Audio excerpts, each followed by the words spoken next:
This is the new storeroom under the deck. There's some question now about whether or not we'll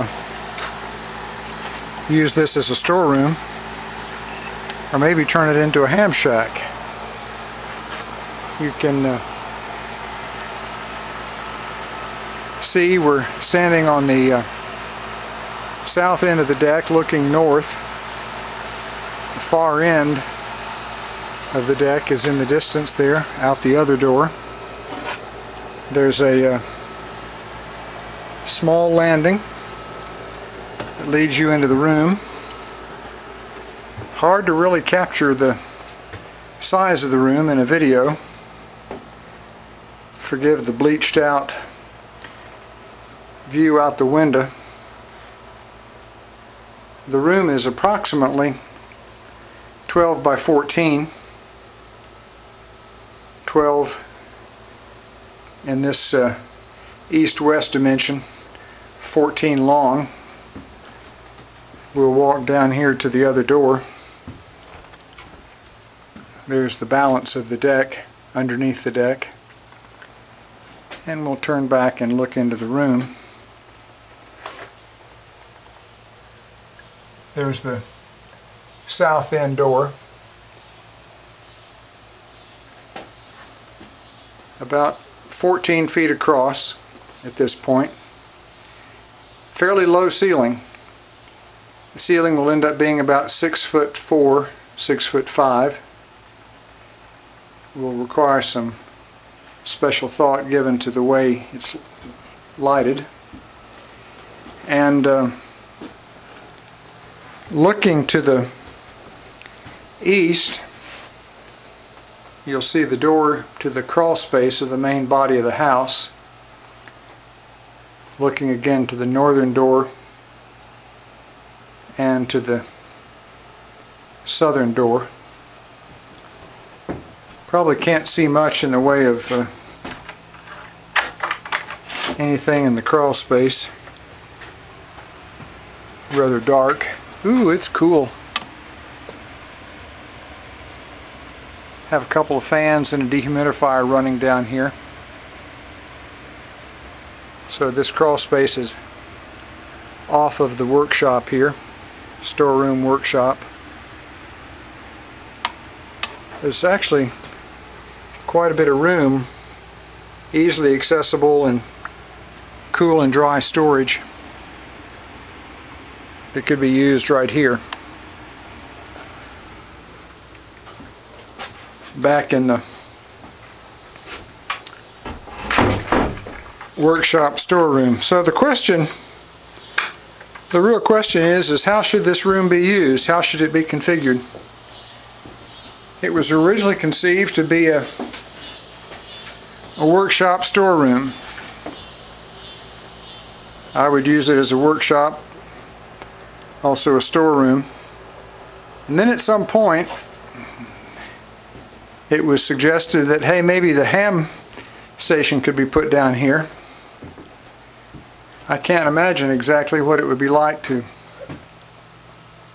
look out the window here while operating on the radio. Not sure that video really does it justice, but I'll back up here and you can see that I'm looking out the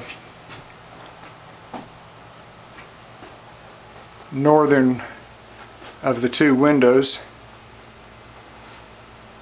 Southern window. They're both looking west, of course.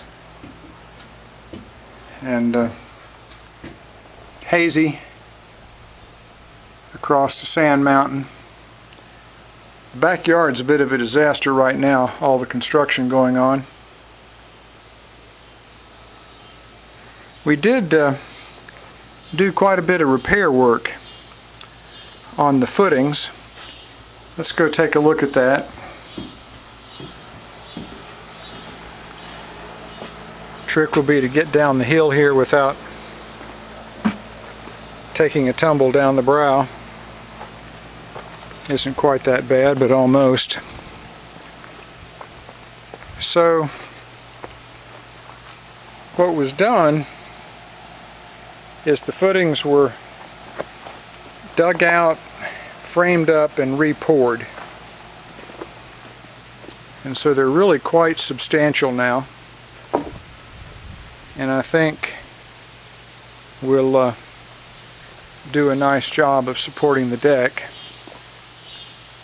There's a butterfly drying his wings. Well, there he goes. These latter two footings were sitting on loose concrete block with a couple of wooden shims propping them up. They've now got Simpson metal and set into concrete, so I think that's going to do just fine. I've got a lot of work to do to think about how to keep washing.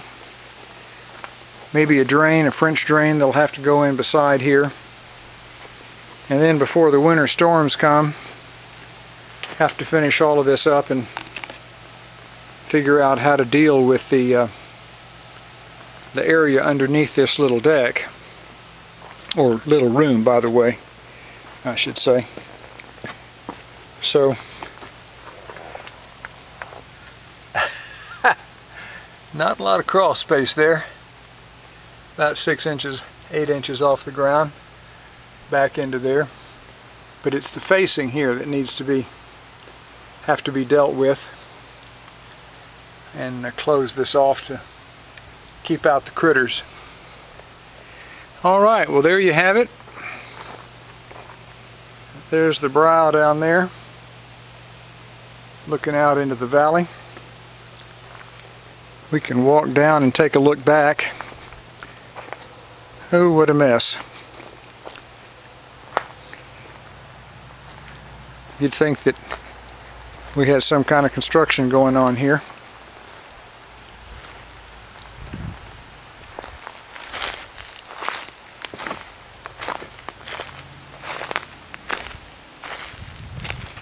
Alright, we'll get down here and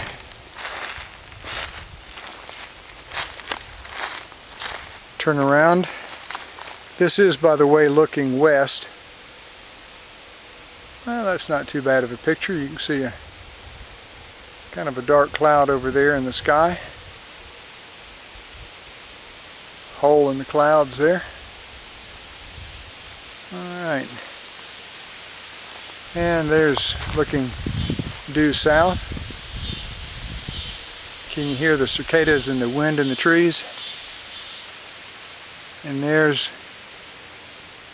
the western side of the house. Deck across the back, and there's the new room, the two windows. Alright, so we'll talk about it. Thanks. Bye.